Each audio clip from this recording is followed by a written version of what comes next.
اعوذ باللہ من الشیطان الرجیم بسم اللہ الرحمن الرحیم۔ السلام علیکم ورحمۃ اللہ وبرکاتہ۔ یوٹیوب چینل اسلامک انفارمیشن کے ساتھ میں ہوں سعدیہ ایڈوکیٹ اور آپ دیکھ رہے ہیں ہمارا چینل اسلامک انفارمیشن۔ اس سے پہلے کہ میں اپنے موضوع کی جانب بڑھوں، اگر آپ نے ہمارے چینل کو سبسکرائب نہیں کیا تو ہمارا چینل سبسکرائب کر لیں اور بیل آئیکن کو پریس کر لیں تاکہ ہماری ہر آنے والی اچھی ویڈیو آپ تک پہنچ سکے۔ آج کا جو ہمارا موضوع ہے وہ ہے دعوت اور تبلیغ۔ دعوت اور تبلیغ میں ہم جانیں گے کہ اس کا معنی و مفہوم کیا ہے، اس کے اغراض و مقاصد کیا ہیں، اس کی اہمیت و ضرورت کیا ہے۔ سب سے پہلے ہم جانتے ہیں کہ دعوت کا لفظ ہے کیا اور یہ کہاں سے آیا ہے۔ دعوت کا لفظ دعا یدعو باب ناصرہ سے آتا ہے، جس کے لغوی معنی پکارنے اور بلانے کے ہیں، اور اس کے اصطلاحی معنی میں قرآن مجید میں ہے اجیبوا دعوت الداعی۔ یہاں لفظ دعوت بامعنی پکار استعمال ہوا ہے، اور اصطلاحی معنی وہ پیغام جو اللہ تعالیٰ نے اپنے رسولوں کے توسط سے انسان کو دیا ہے، وہ پیغام جو اللہ تعالیٰ نے اپنے رسولوں کے توسط سے انسان کو دیا ہے۔ اب ہم جانتے ہیں کہ دعوت کی تعریف کیا ہے۔ مختلف علماء نے دعوت کی مختلف انداز سے تعریف کی ہے۔ ان علماء میں سے حضرت مولانا قاری طیب ان کی تعریف یوں بیان کرتے ہیں: خدا کے رستہ کی طرف بلانا جو اخلاق ربانی اور علم الہی پر مشتمل ہے، دعوت کہلاتا ہے۔ قرآن کریم میں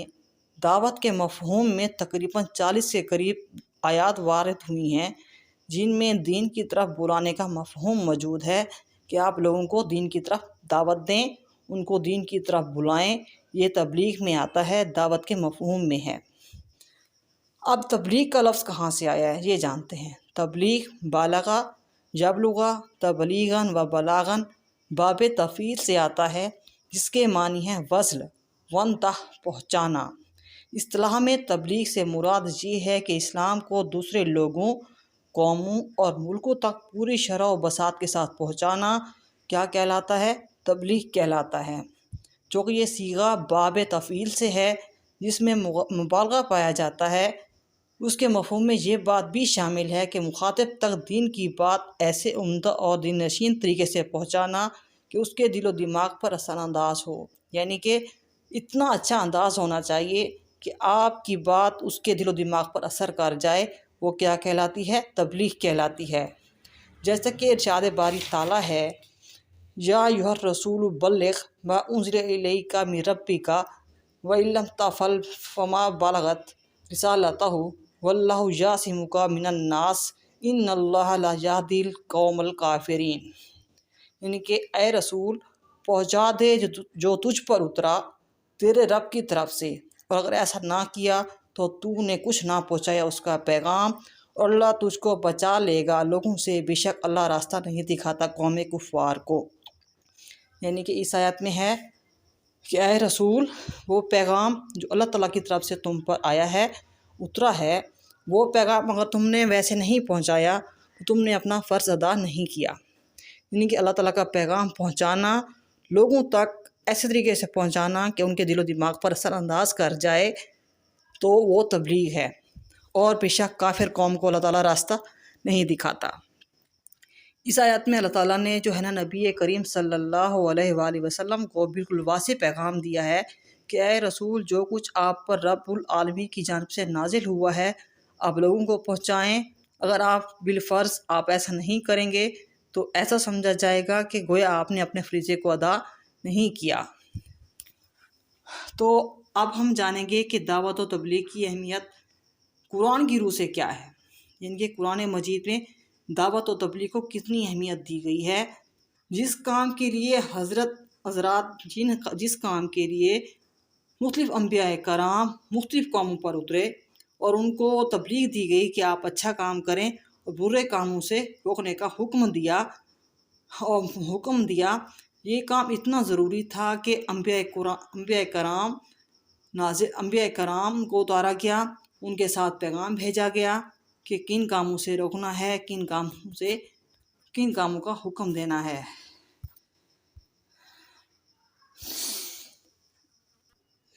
مطلب دعوت و تبلیغ کا جو کام ہے وہ اتنا اہم ہے کہ اللہ تعالیٰ نے اپنے محبوب ترین اور چیدہ بندوں کو تکالیف، مصائب اور مشکلات میں مبتلا فرمایا۔ اس کام کی اہمیت سے انکار کیسے کیا جا سکتا ہے؟ اور مطالعہ سے بھی یہ بات واضح طور پر معلوم ہوتی ہے کہ قرآن مجید میں جس چیز اور جن احکام کو بڑی تفصیل سے بیان کیا گیا ہے وہ صرف اور صرف دعوت و تبلیغ کے احکام ہیں۔ یعنی کہ اللہ تعالیٰ نے شراب نوشی سے منع فرمایا، تو اللہ تعالیٰ نے پہلے بتدریج بھیجا پیغام کہ ایسے کرنا ہے، پہلے ان کو روکنا ہے، پہلے یہ کہنا ہے کہ آپ نشے کی حالت پہ نہ آئیں، پھر کہا ہے کہ کچھ عرصے کے لیے جو ہے نا آپ جس حالت میں ہوں اچھی حالت میں آپ نماز پڑھنے کے لیے آئیں، جب آپ کچھ حواس میں ہوں تب آئیں۔ پھر آپ نے شراب نوشی سے مکمل طور پر پرہیز کرنے کا حکم دیا۔ یعنی کہ بتدریج جو ہے نا دعوت کا پیغام آپ بھیجتے رہے، اور مختلف اسی مقصد کے لیے آپ نے حضرت اللہ تعالیٰ نے مختلف انبیاء کرام بھیجے۔ قرآن مجید میں اس کے لیے امر بالمعروف و نہی عن المنکر کی اصطلاح بھی استعمال کی ہے، اور یہی کام پیغمبروں اور ان کے متابعین کا ہے۔ جیسے مختلف آیتیں اس پر نازل ہوئی ہیں، یامرہم بالمعروف و ینہاہم عن المنکر، کہ وہ ان اہل کتاب کو معروف کا حکم دیتے ہیں اور برائی سے روکتے ہیں۔ اسی طرح سورۃ توبہ میں ہے، نیکی کا حکم کرنا اور برائی سے روکنا مومنین کا کام ہے۔ والمؤمنون والمؤمنات بعضهم اولیاء بعض یأمرون بالمعروف وینہون عن المنکر، اور مومن مرد اور مومن عورتیں ایک دوسرے کے دوست ہیں، اچھے کام کرنے کو حکم دیتے ہیں اور بری باتوں سے منع کرتے ہیں۔ یعنی کہ بری باتوں سے روکنا اور اچھے کام کا حکم دینا یہ بھی تبلیغ میں ہے، یعنی کہ یہ مومن مرد اور مومن عورتیں دوسرے کے دوست ہیں۔ اسی طرح ایک دوسری آیت میں ہے، ان الامر بالمعروف ونہی عن المنکر کان واجبا فی الامم، معروف کا حکم دینا اور منکر سے روکنا پچھلی امتوں پر واجب تھا، یہی رسالت کا فائدہ اور یہی نبوت کی جانشینی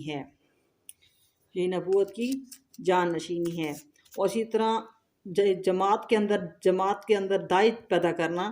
یعنی کہ وَلْتَکُم مِّنکُم أُمَّةٌ یدعون إِلَى الْخَیرِ وَیَأْمُرُونَ بِالْمَعْرُوفِ وَینہون عَنِ الْمُنکرِ وَأُولَٰئِکَ هُمُ الْمُفْلِحُونَ، اور تم میں سے ایک ایسی جماعت کا ہونا ضروری ہے کہ جو نیکی کی دعوت دے اور اچھے کام کرنے کو کہا کرے اور برے کام سے روکا کرے، اور ایسے ہی لوگ پورے کامیاب ہوں گے۔ یعنی کہ ایک جماعت کا ہونا ضروری ہے، جماعت کا ہونا ضروری قرار دیا ہے کہ ایسی جماعت ہونی چاہیے جو نیکی کی دعوت دے اور برے کاموں سے روکے اور اچھے کام کرنے کا حکم دے، ایسے ہی لوگ پورے کامیاب ہوں گے۔ اس آیت میں یہ بتلایا گیا ہے کہ تمہارے اندر ایک ایسی جماعت کا ہونا ضروری ہے جو دعوت و تبلیغ کا کام یکسوئی کے ساتھ سر انجام دیا کرے اور وعظ و نصیحت کو اپنا مشغلہ بنائے اور اس کے لیے اپنے آپ کو وقف کرے۔ اگر امت میں ایسی جماعت نہیں ہوگی تو پوری امت گناہ گار ہوگی۔ یہ تو ظاہری بات ہے کہ اگر آپ اچھا کام نہیں کر رہے، مسلسل برا کام کرتے ہیں، تو آپ کو وہ برائی نہیں لگتی، بلکہ آپ کو عام سا روٹین کا کام لگنے لگتا ہے۔ اگر آپ کو دل میں آپ سوچیں کہ اگر آپ برا کام کر رہے ہیں تو برے کام میں کیا ہے، آپ جب مسلسل وہ کرتے رہیں گے تو وہ آپ جو ہے نا ختم ہو جائے گا، احساس ختم ہو جائے گا، ضمیر آپ کا غائب ہو جائے گا، بند ہو جائے گا، وہ آپ سے کہنا بند کر دے گا کہ آپ غلط کام کر رہے ہیں۔ یہ تو ظاہری سی بات ہے۔ اس کے لیے ضروری ہے کہ ایسی جماعت کا ہونا ضروری ہے جو آپ کو اچھے کام کرنے کا حکم دے اور برائی سے روکے۔ اور امت محمدیہ کی وجہ فضیلت یہ ہے، کنتم خیر امۃ اخرجت للناس تأمرون بالمعروف وتنہون عن المنکر وتؤمنون باللہ، تم بہترین امت ہو اس لیے کہ تم لوگوں کو اچھی باتیں بتایا کرتے ہو اور بری باتوں سے منع کیا کرتے ہو اور اللہ تعالیٰ پر ایمان بھی رکھتے ہو۔ یعنی کہ مسلمانوں کو ایمان پر اتارنا اور اچھے کام کا حکم دینا اور برے کام کو روکنے کا حکم فرمایا ہے۔ آگے اسی کو بیان فرمایا ہے کہ تم لوگوں کی وجہ فضیلت میں امور مذکورہ بھی ہیں، ان میں کمی نہ آنے پائے۔ یعنی کہ ان میں کمی نہیں آنی چاہیے کہ آپ اچھے کام کرنے کا حکم دیں اور برے کام کرنے سے منع کریں، اور اپنے ایمان پر ڈٹے رہیں، اپنے ایمان پر قائم رہیں۔ یہ سب سے بڑی وہ ہے، طاقت ہے آپ کے پاس، ہماری یہ مسلمان قوم میں ہے، جو ہماری جو امت محمدیہ ہے اس پہ ہے۔ دعوت انبیاء کا طریقہ ہے کہ کہہ دو یہ میری راہ ہے، بلاتا ہوں اللہ تعالیٰ کی طرف سمجھ بوجھ کر، اور میں اور جو میرے ساتھ ہے۔ اس آیت سے اس امر کی وضاحت ہوتی ہے کہ دعوت کا ہر کام ہر مسلمان پر فرض ہے۔ خود نبی کریم صلی اللہ علیہ وسلم نے پورے علم اور یقین کامل کے ساتھ عوام الناس کو اللہ تعالیٰ کی طرف بلایا، اور ان کے متابعین بھی علم و یقین کے ساتھ مخلوق کو اللہ تعالیٰ کی طرف دعوت دیتے ہیں اور اس کام سے کنارہ کشی اختیار کرتے ہیں جن پر اللہ تعالیٰ نے منع فرمایا ہے، اور اچھے کام کرنے کا حکم دیا ہے، اس کام کو کرنے کا حکم دیتے ہیں۔ اور دعوت کا مصنون طریقہ بھی یہی ہے کہ آپ اپنے رب کی راہ کی طرف علم کی باتوں اور اچھی نصیحتوں کے ذریعے سے بلائیے اور ان کے ساتھ اچھے طریقے سے بحث کیجیے، یعنی کہ جس آپ مزاج کو دیکھ کر بات کریں۔ یہ کسی کا مزاج ہے کہ آپ اس کے اگر نرم لہجے میں بات کرتے ہیں تو وہ آپ کی بات کو پک کر لیتا ہے، آپ کی بات کو لے لیتا ہے، اور اس کے دل و دماغ پر یہ بات اثر کر جاتی ہے۔ اگر آپ جس کا مزاج تیز ہے، اگر آپ اس کو تیز مزاج میں بات کریں گے تو وہ آپ کی بات کو سمجھ جائے گا کہ یہ اس طرح سے بات کو پک کرنا ہے۔ تو یعنی کہ مزاج کو دیکھ کر بات کرنا، ان کو پھر اچھے کام کرنے کا حکم دینا اور برائی سے روکنا، یہ بھی اللہ تعالیٰ نے طریقہ بتایا ہے کہ کیسے کرنا ہے۔ اگر آپ کے مخالف آپ کی بات نہیں لیتے تو ان پر سختی نہیں کرنی، ان کے ساتھ رواداری کرنی ہے، ان کے ساتھ صبر کے ساتھ پیش آنا ہے۔ یہ نہیں کہنا کہ اگر کسی نے آپ پر غصہ کیا ہے تو آپ نے پھر غصے ہی ہو جانا ہے، نہیں، آپ نے کو صبر کرنا ہے، برداشت کرنا ہے، سختی کا جواب نہیں دینا۔ تو بلا شبہ صبر کرنے والوں کے لیے صبر ہی بہتر ہے، یعنی کہ صبر کرنا بھی اللہ تعالیٰ نے تلقین فرمائی ہے، بار بار کہا ان اللہ مع الصابرین، بے شک اللہ تعالیٰ صبر کرنے والوں کے ساتھ ہے۔ یعنی کہ صبر بھی، تبلیغ میں صبر کرنے کی بھی تلقین کی گئی ہے کہ اگر آپ کسی بندے کو تبلیغ کر رہے ہیں، وہ آپ کی بات نہیں لے رہا ہے تو آپ نے اس کے ساتھ صبر کرنا ہے، اس کی سختی کو برداشت کرنا ہے۔ اس آیت میں دعوت اور یعنی کہ طریقہ بتایا ہے کہ کس طرح حکمت اور نصیحت کے ساتھ لوگوں کے ساتھ پیش کرنا ہے، دعوت دینی ہے لوگوں کو۔ نہیں، منکر سے غفلت کا وبال بھی وہ بھی بتایا ہے کہ اللہ تعالیٰ نے کہا ہے کہ جو اللہ تعالیٰ نے منع فرمایا ہے برے کاموں سے، اگر آپ ان میں غفلت کرتے ہیں تو اس کا وبال بھی بتایا ہے کہ تم ایسے وبال سے بچو جو خاص انہی لوگوں پر واقع نہ ہوگا جو تم ان گناہوں کے مرتکب ہوئے ہیں، بلکہ ان گناہوں کو دیکھ کر جنہوں نے مداحنت کی ہے وہ بھی اس میں شریک ہوں گے، اور اسے بچنا بھی یہی ہے کہ مداحنت مت کرو۔ یہ جان رکھو کہ اللہ تعالیٰ سخت سزا دینے والا ہے، ان کی سزا سے ڈرو اور مداحنت سے بچو، یعنی کہ اللہ تعالیٰ کے عذاب سے بچنے کا حکم دیا ہے کہ اگر آپ اللہ تعالیٰ نے جب قرآن مجید میں فرمایا ہے کہ نیک کام کرو، برے کاموں سے رک جاؤ، اس نے شراب نوشی سے واضح طور پر منع فرمایا کہ شراب نوشی نہیں کرنی، برے کام نہیں کرنے، اچھے کام کرنے ہیں۔ اگر آپ کرتے ہی جاتے ہیں تو اللہ تعالیٰ کی طرف سے پھر ایک ایسا عذاب آتا ہے کہ بندے کو احساس نہیں رہتا کہ یہ مجھ پر عذاب نازل ہوا ہے، اور اس کا جو عذاب ہے وہ شدید ہے، اس سے بچنا ضروری ہے۔ اس لیے اللہ تعالیٰ نے کہا ہے کہ عذاب سے بچو اور جان لو کہ اللہ تعالیٰ کا عذاب جو ہے وہ شدید قسم کا ہے، وہ شدید ہے۔ اس آیت سے معلوم ہوتا ہے کہ کوئی امر بالمعروف منکر کو ترک کرے اور اس کے بعد قوم کے اکثر افراد ظلم و ستم کا راستہ اختیار کر لیں اور کچھ لوگ ان سے الگ ہو کر امر بالمعروف و نہی عن المنکر کی بجائے بالکل خاموشی سے کام لیں تو بھی ان پر عذاب آئے گا۔ یعنی کہ اللہ تعالیٰ جو ہے نا سورۃ انفال میں جیسا کہ فرما رہے ہیں کہ تو ایسے وبال سے بچو جو خاص انہی لوگوں پر واقع نہ ہوگا جو گناہ کر رہے ہیں، بلکہ ان پر بھی گناہ ہوگا جو گناہ کو دیکھ کر خاموش ہیں۔ یعنی کہ جو لوگ دیکھ رہے ہیں، برائی کو دیکھ رہے ہیں پھر بھی خاموش ہیں، تو ان پر بھی وہی عذاب ہوگا جو ان پر عذاب آئے گا جو گناہ کر رہے ہیں۔ منع فرمایا آپ نے فرمایا کہ میرے عذاب سے بچو،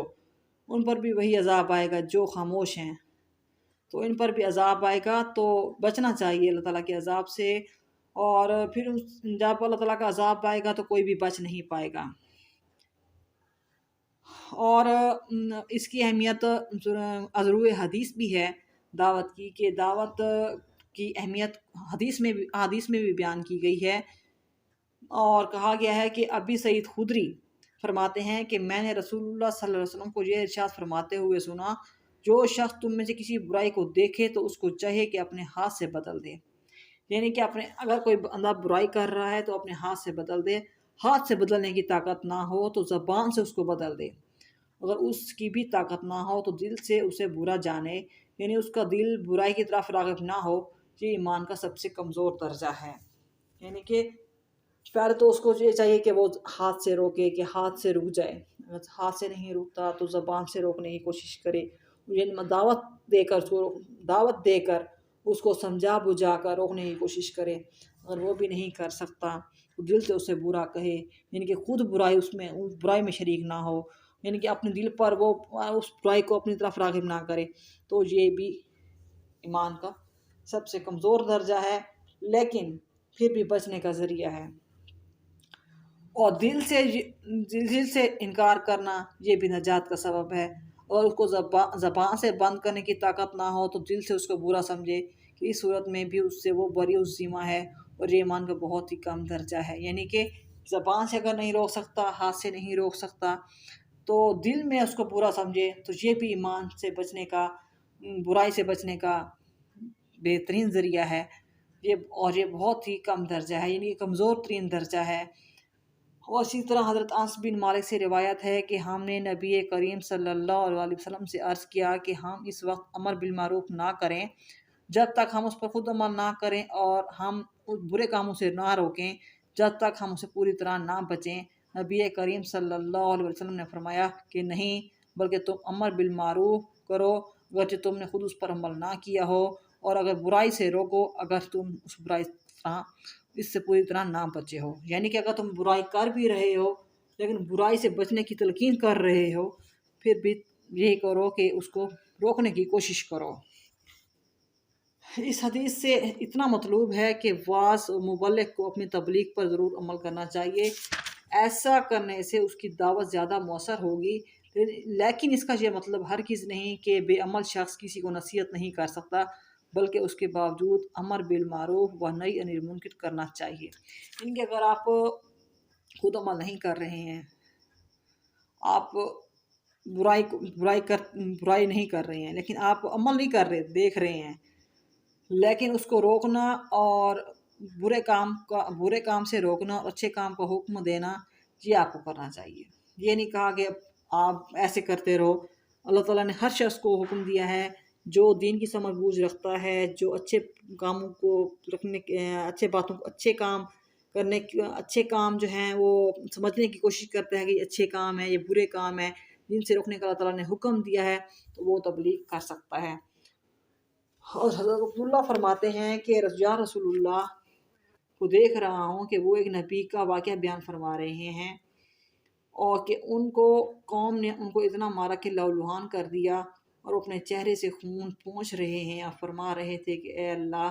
میری قوم کو معاف فرما دیجئے کیونکہ وہ جانتے نہیں ہیں۔ اسی طرح کا واقعہ خود نبی کریم صلی اللہ علیہ وسلم کے ساتھ بھی غزوہ احد کے موقع پر پیش آیا، یعنی کہ رسول کریم صلی اللہ علیہ وسلم اپنی قوم سے اتنی محبت کرتے تھے کہ ان کے قوم نے ان کو اتنا مارا کہ لہولہان کر دیا، چہرے کو زخمی کر دیا، آپ کے چہرے سے خون بہہ رہا ہے، اور آپ فرما رہے ہیں کہ اے اللہ میری قوم کو معاف فرما دیجئے کیونکہ وہ جانتے نہیں ہیں۔ اس طرح کا واقعہ خود نبی کریم صلی اللہ علیہ وسلم کے ساتھ بھی غزوہ احد کے موقع پر پیش آیا، یعنی کہ غزوہ احد کے موقع پر آپ کی قوم نے آپ کو اتنا شدید زخمی کر دیا، لہولہان کر دیا، آپ کے چہرے سے خون بہہ رہا ہے، اور آپ فرما رہے ہیں کہ اے اللہ میری قوم کو معاف فرما دیجئے۔ بڑی بات ہے، اگر آپ کو کوئی مارے تو آپ غصہ کرتے ہیں، آپ شور کرتے ہیں، لیکن نبی کریم صلی اللہ علیہ وسلم ایسی ہستی ہیں جو اپنی قوم کو معاف کرنے کی جو ہے نا دعا کر رہے ہیں کہ یا اللہ ان کو معاف کر دے، یہ قوم جانتی نہیں ہے کہ میں ان کے لیے کیا کر رہا ہوں۔ اور یہ بھی فرمایا کہ رسول کو امت کی نجات کی فکر اتنی تھی، حضرت ہند ابن ابی حالہ نے رسول کریم صلی اللہ علیہ وسلم کی صفات بیان کرتے ہوئے فرمایا کہ آپ صلی اللہ علیہ وسلم امت کے بارے میں مسلسل غمگین اور ہمیشہ فکر مند رہتے تھے، کسی گھڑی آپ کو چین نہیں آتا تھا، اکثر اوقات خاموش رہتے، بلا ضرورت گفتگو نہ فرماتے تھے۔ یعنی کہ آپ جب اپنی قوم کو دعوت کی تبلیغ کر رہے ہیں، آپ کی قوم آپ کو سن نہیں رہی ہے، تو آپ سوچ رہے ہیں کہ میری امت کا کیا ہوگا، میری امت کیسے راہ راست پر آئے گی۔ تو آپ اس امت کے بارے میں سوچتے ہوئے مسلسل غمگین اور ہمیشہ فکر مند رہتے تھے۔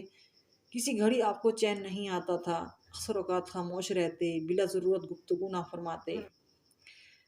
یعنی کہ آپ نے اس کے علاوہ آپ نے فرمایا کہ آگے پہنچاؤ خواہ ایک آیت بھی کیوں نہ ہو۔ یعنی کہ اگر آپ کے پاس اللہ تعالیٰ کا ایک حکم بھی آیا ہے تو آپ نے وہ پیغام بھی لوگوں تک پہنچانا ہے۔ حضرت عبداللہ بن عمرو فرماتے ہیں کہ نبی کریم صلی اللہ علیہ وسلم نے ارشاد فرمایا، میری طرف سے دوسروں تک پہنچاؤ اگرچہ ایک ہی آیت ہو۔ یعنی کہ میرا فرض پورا کر دو، میرا فرض ہے کہ میرا پہنچانا فرض ہے۔ یعنی کہ اگر میری طرف سے ایک آیت بھی آپ کو پہنچتی ہے آپ کے پاس، تو آپ نے دوسروں تک پہنچانا ہے اس بات کو۔ اس حدیث کا مقصد یہ ہے کہ جہاں تک ہو سکے دین کی بات کو آگے پہنچانے کی کوشش کرو۔ ہو سکتا ہے کہ تم جس بات کو دوسروں تک پہنچا رہے ہو وہ بہت مختصر ہو، مگر اس سے دوسرے کو ہدایت مل جائے، جس کا اجر تمہیں بھی ملے گا اور بے شمار نیکیوں سے نوازے جاؤ گے۔ یعنی کہ اگر ایک آیت بھی نازل ہوتی ہے تو ایک ایسی بات ہوتی ہے کہ وہ دوسرے بندے کو ہدایت کا ذریعہ بن جاتی ہے، تو آپ نے وہ دوسروں تک پہنچانا ہے۔ اس سے صرف آپ کو فائدہ نہیں ہے، اس بندے کو فائدہ نہیں ہے، آپ کو بھی فائدہ ہے، آپ کو اجر ملے گا، آپ کو بے شمار نیکیوں کا اجر ملے گا، آپ کو بے شمار نوازے جاؤ گے، دین کی بے شمار آپ کو نیکیوں سے نوازے جائیں گے۔ آپ پیغام خداوندی کو اب تک دوسروں تک پہنچانا تمہارا فریضہ ہے۔ پھر حضرت ابوبکر صدیق سے روایت ہے کہ رسول کریم صلی اللہ علیہ وسلم نے حج کے موقع پر 10 ذی الحج کو مینا میں خطبہ کے اخیر میں ارشاد فرمایا، کیا میں نے تمہیں اللہ تعالیٰ کے احکام نہیں پہنچائے؟ صحابہ کرام فرماتے ہیں کہ ہم نے عرض کیا، جی ہاں آپ نے پہنچا دیے۔ آپ صلی اللہ علیہ وسلم نے ارشاد فرمایا، اے اللہ آپ ان لوگوں کے اقرار پر گواہ ہو جائیں۔ پھر آپ نے ارشاد فرمایا، جو لوگ یہاں موجود ہیں وہ ان لوگوں تک پہنچا دیں جو یہاں موجود نہیں ہیں، اس لیے کہ بسا اوقات دین کی باتیں جس کو پہنچائی جائیں وہ پہنچانے والے سے زیادہ یاد رکھنے والا ہوتا ہے۔ مطلب یہ ہے کہ حضرت محمد صلی اللہ علیہ وسلم اتنے کانشیس تھے کہ آپ نے 10 ذی الحج کے موقع پر لوگوں کو گواہ بنایا، صحابہ کرام کو گواہ بنایا کہ اے لوگوں میں نے آپ تک پیغام پہنچا دیے۔ پھر آپ نے ارشاد فرمایا، اے اللہ آپ ان لوگوں کے اقرار پر گواہ ہو جائیں۔ یعنی کہ اللہ تعالیٰ کو بھی گواہ بنایا، لوگوں کو بھی گواہ بنایا کہ میں نے اپنا پیغام لوگوں تک پہنچا دیا، میرا پیغام لوگوں تک پہنچ گیا ہے۔ ہاں جو لوگ موجود ہیں وہ میرا پیغام ان لوگوں تک پہنچا دیں جو جہاں تک نہیں پہنچا۔ یہ بھی فرما دیا کہ اس لیے کہ بسا اوقات دین کی باتیں جس کو پہنچائی جائیں وہ پہنچانے والے سے زیادہ یاد رکھنے والا ہوتا ہے۔ یعنی کہ جو آدمی آپ کا پیغام لے کر پہنچا ہے، اس سے جس کے پاس وہ پہنچا ہے وہ پہنچنے والے کے پاس یاد رکھنے کی زیادہ یادداشت ہوتی ہے۔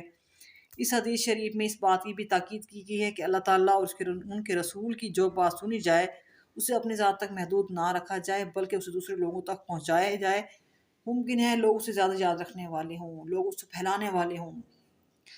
پھر اس کے اغراض و مقاصد بھی ہیں کہ تبلیغ کے اغراض و مقاصد کیا ہیں یہ بھی جانتے ہیں۔ تبلیغ بذات خود کوئی مقصد نہیں، دعوت صحیح بات کی بھی ہو سکتی ہے، غلط بات کی بھی ہو سکتی ہے۔ یہ تو ظاہری بات ہے کہ آپ اگر کوئی غلط پیغام لے کر جاتے ہیں وہ بھی تبلیغ ہے، اگر صحیح بات لے جاتے ہیں وہ بھی تبلیغ ہے، یہ بات تو صحیح ہے۔ اس کے مفہوم میں تو بلانا شامل ہے، لیکن اسلام نے جو تبلیغ کا نظام متعین کیا ہے اس کے خاص مقاصد ہیں۔ اللہ کی رضا کا حصول ہے۔ پیغام پہنچانے میں تبلیغ کے ذریعے سے ہی ایک مسلمان صحیح معنوں میں اللہ تعالیٰ کو راضی کر سکتا ہے۔ یعنی کہ پیغام پہنچانے میں تبلیغ کے ذریعے ایک مسلمان صحیح معنوں میں اللہ تعالیٰ کو راضی کر سکتا ہے، اس لیے کہ اللہ تعالیٰ نے اپنے انبیاء اور اپنا جو پیغام ان کے ذریعے اس دنیا میں بھیجا ہے، اسی پیغام کو اپنا مقصد بنانا اور اس کو پھیلانا ہی وہ واحد ذریعہ ہے جس سے اللہ تعالیٰ راضی ہو سکتا ہے۔ اس کے علاوہ کسی اور چیز کو مطمع نظر بنانا مقصود ہو تو اس سے اللہ تعالیٰ راضی نہیں کیا جا سکتا، اس لیے کہ یہ پیغام انسانوں کے لیے ہے، انسان اس پیغام کو پھیلانے کے ذمہ دار ہیں۔ بالکل اسی طرح جس طرح کوئی خط ملے تو مقصود یہ ہوتا ہے کہ اس کو مطلوبہ انسان تک پہنچا دے۔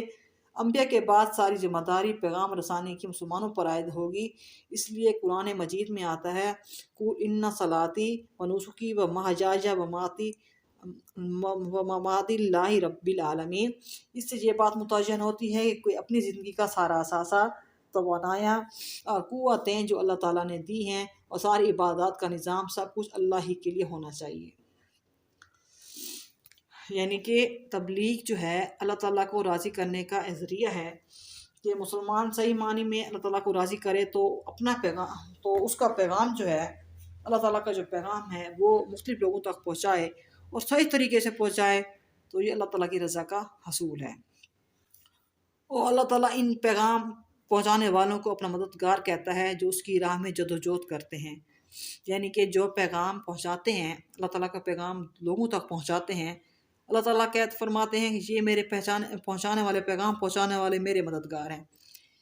یہ مددگاری اسلام کے نزدیک روحانی ترقی کا سب سے اونچا مقام ہے کہ آدمی خدا کی بندگی سے آگے بڑھ کر اس کا مددگار بن جائے، جس طرح عیسیٰ علیہ السلام نے فرمایا صحابہ کرام قال من انصاری اللہ قال الحواریون نحن انصار اللہ آمنا باللہ واشہد انا بأننا مسلمون۔ صحابہ رضی اللہ تعالیٰ عنہ کے بارے میں ہے رضی اللہ عنہ ورضوا عنہ، اللہ ان سے راضی ہو اور وہ اللہ سے راضی ہوئے، یعنی کہ اللہ ان سے راضی ہوا اور وہ اللہ سے راضی ہوئے۔ بات یہ ہے کہ صحابہ کرام کے لیے اللہ تعالیٰ نے فرمایا کہ صحابہ کرام نے میرا پیغام پہنچا دیا تو میں ان سے راضی ہوا،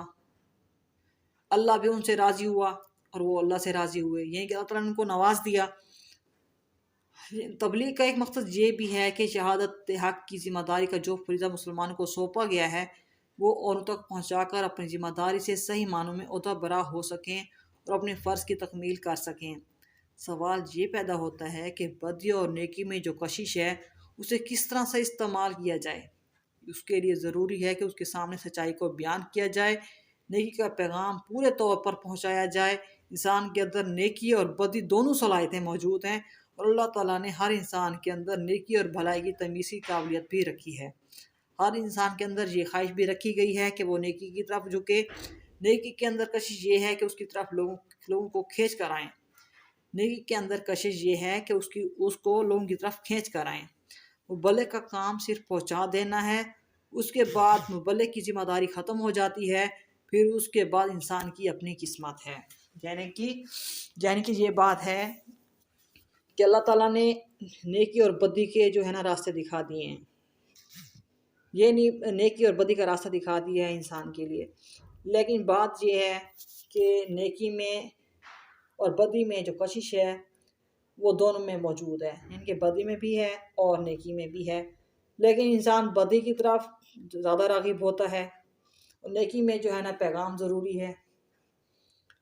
یعنی کہ پیغام پہنچانا ہے کہ نیکی یہ ہے، آپ نیکی کی طرف کیسے راغب ہونا ہے۔ اللہ تعالیٰ نے اس مقصد کے لیے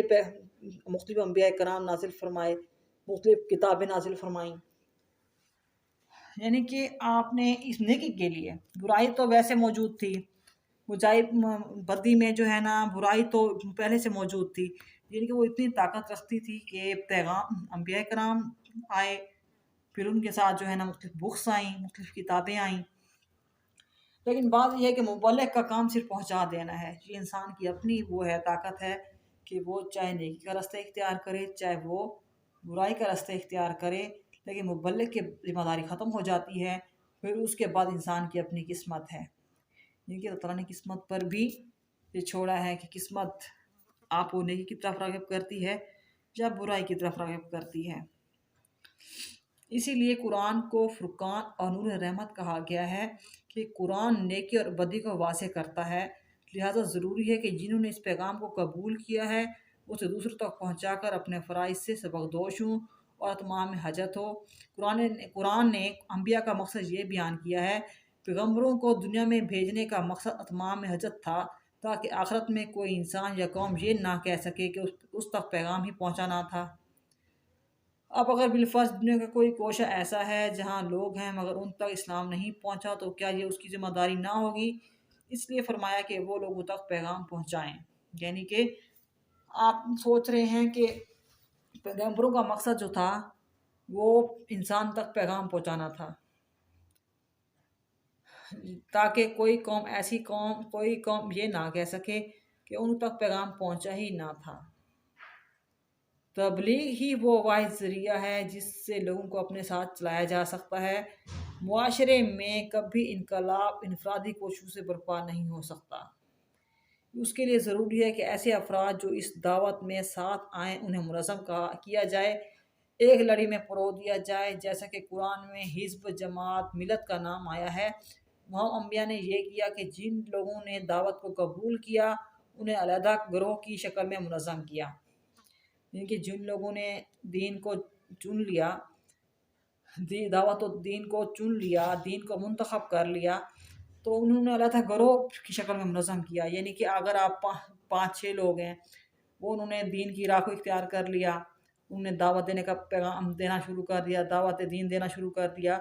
تو انہوں نے اس کو ایک گروہ بنا دیا، ایک جماعت کی شکل دے دی کہ تم یہ لوگ ہیں، 5-6 لوگ ہیں، انہوں نے دعوت دین دینی ہے۔ جن کے یہ انقلاب برپا کیا، تبدیلی پیدا ہوئی،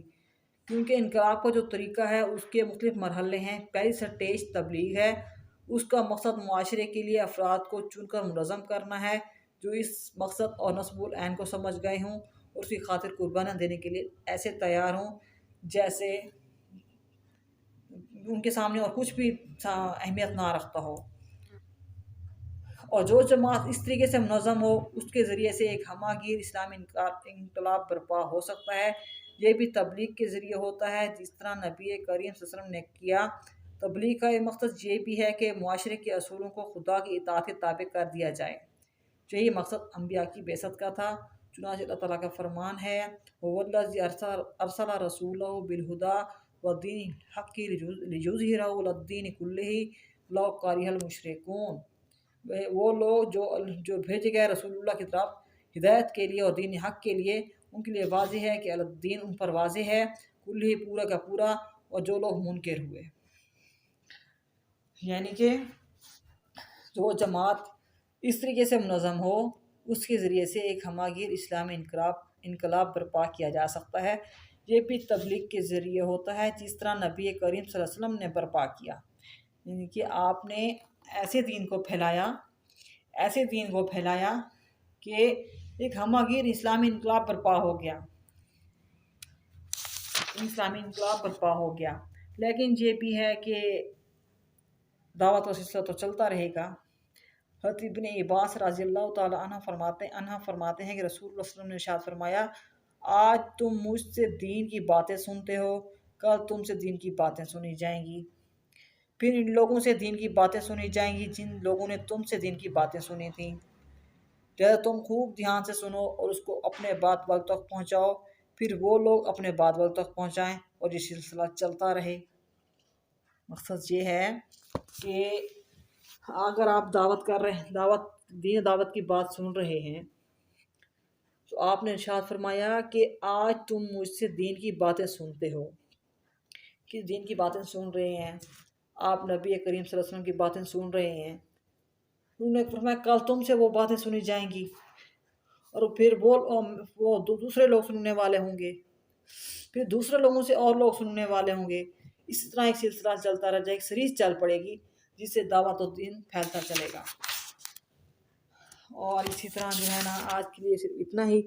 اس لیے انشاءاللہ نیکسٹ ویڈیو میں ملیں گے۔ اللہ حافظ۔